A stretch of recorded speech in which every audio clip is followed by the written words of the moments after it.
देखो next topic है हमारा neural tissue. Neural tissue exerts the greatest control over the body's responsiveness to changing condition. अगर हमारे environment में कोई भी कंडीशन चेंज हो रही है तो उस चेंजिंग कंडीशन के लिए जो भी हम रिस्पॉन्स देते हैं उस रिस्पॉन्स के लिए सबसे ज्यादा रिस्पॉन्सिबल है हमारा न्यूरल टिश्यू। कौन रिस्पॉन्सिबल है? Neural tissue. मतलब बाहर क्या हो रहा है उसके लिए हम जो भी रिस्पॉन्स देंगे वो रिस्पॉन्स के लिए जो सबसे ज्यादा एफर्ट डालता है वो कौन सा टिश्यू डालता है? न्यूरल टिश्यू डालता है। Neurons the unit of neural system are excitable cells. अब जो न्यूरॉन है ना हमारे वो नर्वस टिश्यू के सबसे छोटे सेल हैं, ठीक है, नर्वस सिस्टम की। तो न्यूरॉन्स क्या है? हमारे न्यूरल सिस्टम की यूनिट है। जैसे हमारी बॉडी की यूनिट क्या है? सेल। इसी तरीके से न्यूरल सिस्टम की, नर्वस सिस्टम की यूनिट क्या है? न्यूरॉन्स। क्या है? न्यूरॉन्स। मतलब न्यूरल सिस्टम के अंदर जो सबसे छोटी चीज है वो क्या है? न्यूरॉन। अब न्यूरॉन जो है वो एक्साइटेबल सेल्स है। एक्साइटेबल सेल्स का मतलब जो एक्साइट हो जाएं। जैसे कुछ लोग ऐसे होते हैं ना कि उनको मतलब थोड़ा सा छेड़ने की जरूरत है ना, तुरंत छिड़ जाते हैं वो, तो वो क्या होते हैं? एक्साइटेबल होते हैं। मतलब हम उनको एक्साइट कर सकते हैं, है ना। कुछ ऐसे होते हैं जिनको कितना ही कुछ बोल लो कुछ फर्क नहीं पड़ता, है ना, वो नॉन एक्साइटेबल है, वो एक्साइट ही नहीं होते। तो न्यूरॉन्स कैसे सेल्स हैं? कैसे सेल है न्यूरॉन? एक्साइटेबल। मतलब बाहर से कोई भी स्टिमुलस देके इनको एक्साइट किया जा सकता है, ठीक है। उसके बाद the neuroglial cell which constitute the rest of the neural system protect and support neurons. अब एक तो हो गए नर्वस सिस्टम में न्यूरॉन्स और एक होंगे न्यूरोग्लियल सेल्स। कौन से सेल्स? Neuroglial sales. अब जितना भी बचा हुआ नर्वस सिस्टम है वो कौन बनाएंगे? न्यूरोग्लियल सेल्स, ठीक है। एक तो नर्वस सिस्टम कौन बना रहे? न्यूरॉन्स। और न्यूरॉन्स को छोड़ के जो भी बच गया नर्वस सिस्टम में वो बनाएंगे न्यूरोग्लियल सेल। कौन बनाएंगे? Neuroglial cell. अब न्यूरोग्लियल सेल का काम क्या है? इन न्यूरॉन्स को प्रोटेक्ट करना और इनको सपोर्ट प्रोवाइड करना, ठीक है। न्यूरॉन्स को प्रोटेक्ट करना और न्यूरॉन्स को सपोर्ट प्रोवाइड करने का काम है न्यूरोग्लियल सेल्स का। तो हमारा पूरा नर्वस सिस्टम किस किस से मिलके बना? न्यूरॉन्स और न्यूरोग्लियल सेल्स से, ठीक है। न्यूरोग्लियल सेल्स का काम क्या है? न्यूरॉन्स को प्रोटेक्ट करना और उनको सपोर्ट प्रोवाइड करना। उसके बाद neuroglia makeup more than 1/2 the volume of neural tissue in our body. हमारी बॉडी में जितना भी न्यूरल टिश्यू है उस न्यूरल टिश्यू का 1/2 से भी ज्यादा, उस न्यूरल टिश्यू का 1/2 से भी ज्यादा, या क्वेश्चन में क्या आएगा? 50% से भी ज्यादा कौन बनाते हैं? न्यूरोग्लिया। कौन बनाएंगे? न्यूरोग्लिया। तो हमारे नर्वस सिस्टम का कितना परसेंट पार्ट बनाएंगे न्यूरोग्लिया? मोर देन 50% या मोर देन अ हाफ, ठीक है। उसके बाद when a neuron is suitably stimulated an electrical disturbance is generated which swiftly travels along it's plasma membrane. अब न्यूरॉन्स जो है तो वो भी सेल ना, सेल है तो सेल के किस में? एनिमल्स में, न्यूरॉन्स या प्लांट्स में? एनिमल्स में। एनिमल्स में तो सबसे बाहर वाली लेयर कौन सी होगी? प्लाज्मा मेम्ब्रेन, है ना। तो न्यूरॉन्स के सबसे बाहर वाली लेयर कौन सी है? Plasma membrane. अब होगा क्या कि बाहर से कोई भी एक स्टिमुलस आया और वो स्टिमुलस ऐसा है कि वो कोई ना कोई चेंज करा सकता है, इसके काबिल है वो, तो वो बाहर से कोई भी जो स्टिमुलस आया है उसकी वजह से आएगा बॉडी में इलेक्ट्रिकल डिस्टर्बेंस। कैसा डिस्टर्बेंस? इलेक्ट्रिकल डिस्टर्बेंस आएगा और वो स्विफ्टली ट्रेवल करेगा। स्विफ्टली मतलब हाँ, स्विफ्टली वो ट्रेवल करेगा अलोंग प्लाज्मा मेम्ब्रेन, ठीक है। एक न्यूरॉन है, न्यूरॉन की प्लाज्मा मेम्ब्रेन के अलोंग वो इलेक्ट्रिकल सिग्नल ट्रेवल करेगा। सिग्नल कैसा है? इलेक्ट्रिकल, ठीक है। सिग्नल ध्यान रखना कैसा है? इलेक्ट्रिकल। उसके बाद arrival of the disturbance at the neuron endings. अब जैसे ये न्यूरॉन दिखाया हुआ है, न्यूरॉन का जो बिल्कुल एंड पॉइंट होगा उस एंड पॉइंट पे जब ये सिग्नल पहुंच जाएगा तो क्या होगा? और आउटपुट जोन। अब इस न्यूरॉन एंडिंग का एक और नाम दिया है आउटपुट जोन। क्या दिया नाम? एक और आउटपुट जोन। तो यहाँ पे आने के बाद क्या होगा? Triggers events that may cause stimulation और inhibition of adjacent neurons and other cells. बस इसमें ओवरव्यू दिया हुआ है हमें न्यूरॉन्स के बारे में। मेन हमें पढ़ना है जो हमारा न्यूरल कंट्रोल एंड कोऑर्डिनेशन है उसमें। इसमें बस क्या बताया इन्होंने?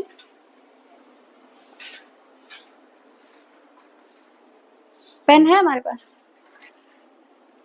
देखो तुमने 9th में भी देखा होगा न्यूरॉन का स्ट्रक्चर, देखा है?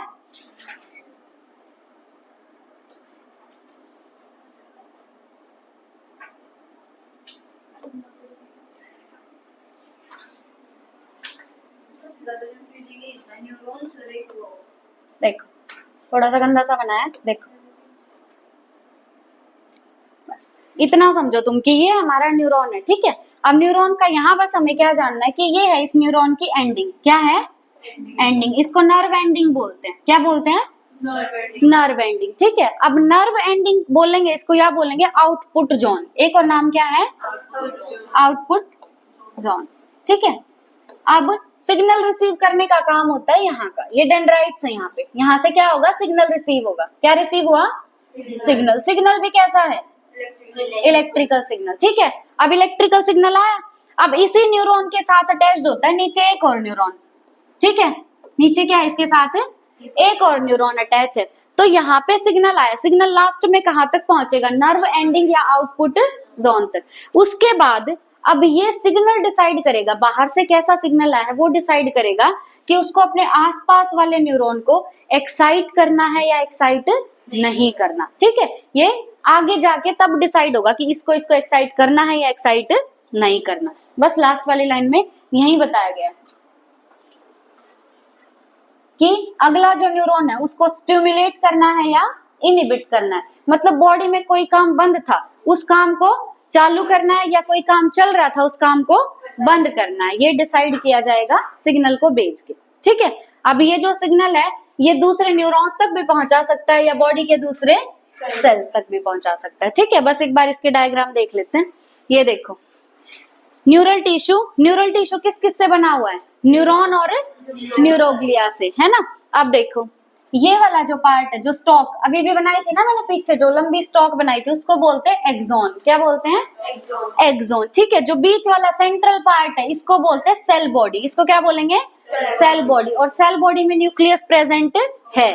और जहां से ये जो निकल रहे हैं ना, जैसे हाइड्रा में टेंटिकल्स होते हैं, ये जो निकल रहे हैं ये होते हैं डेंड्राइट, ये क्या है डेंड्राइट। और ये जो आसपास और सेल पड़े हुए हैं जिन्होंने पूरे नर्वस सिस्टम का हाफ से भी ज्यादा पार्ट बना हुआ है, वो कौन से सेल है न्यूरोग्लिया या न्यूरोग्लियल सेल्स।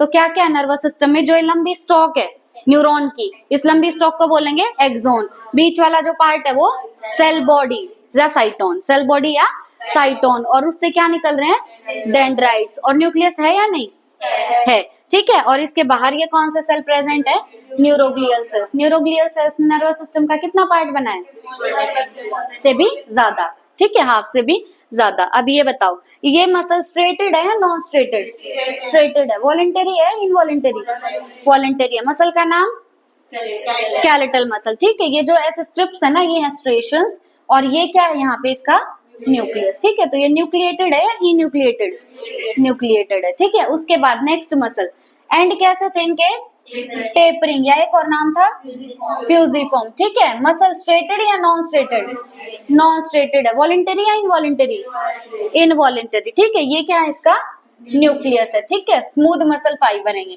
मसल बनी होती किससे मसल फाइबर से, है ना। और मसल फाइबर बना होगा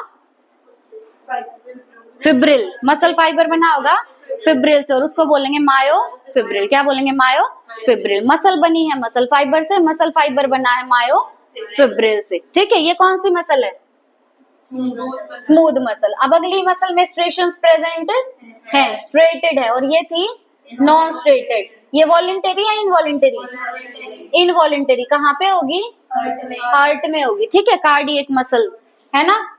और यहाँ पे कौन सी मेम्ब्रेन फ्यूज हो रखी है प्लाज्मा मेम्ब्रेन फ्यूज हो रखी है, ठीक है। स्ट्रेशंस प्रेजेंट हैं तो स्ट्रेटेड है। ये क्या हो गया न्यूक्लियस। ये है यहाँ पे जंक्शन, इस जंक्शन का नाम क्या था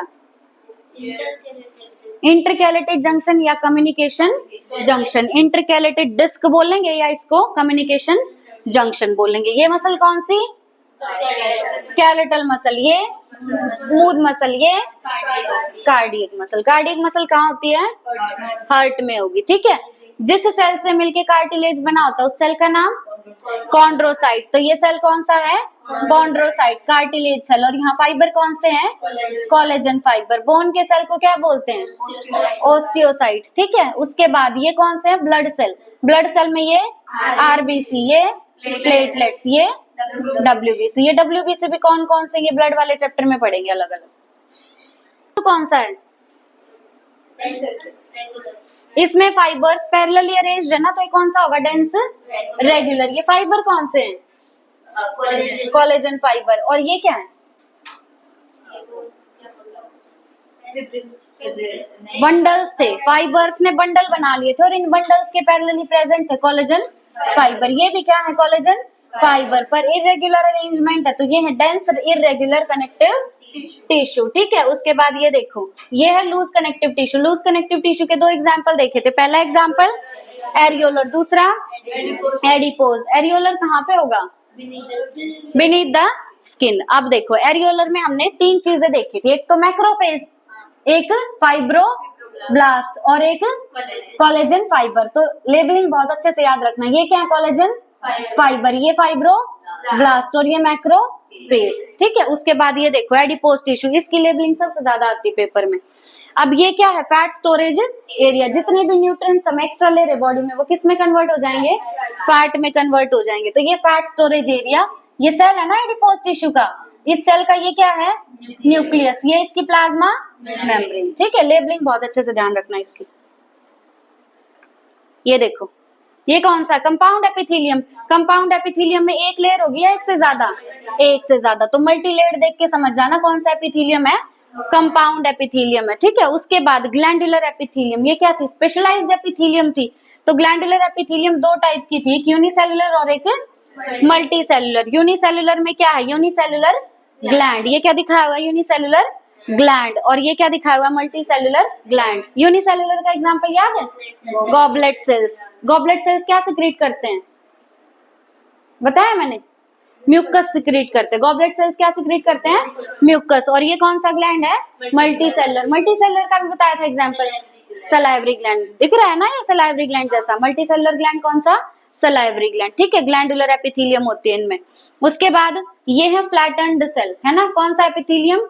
स्क्वामस एपिथेलियम। ये कौन सा? Cuboidal epithelium, cube like cells. और ये कौन से होंगे? Tall cell, columnar epithelium, nucleus at the base. ठीक है, अब क्यूबॉइडल या कोलमनार में ही अगर सीलिया प्रेजेंट होंगे तो उसको बोलेंगे सिलिएटेड। सिलिएटेड कोलमनार या सिलिएटेड क्यूबॉइडल। ठीक है, बस कर दो बंद।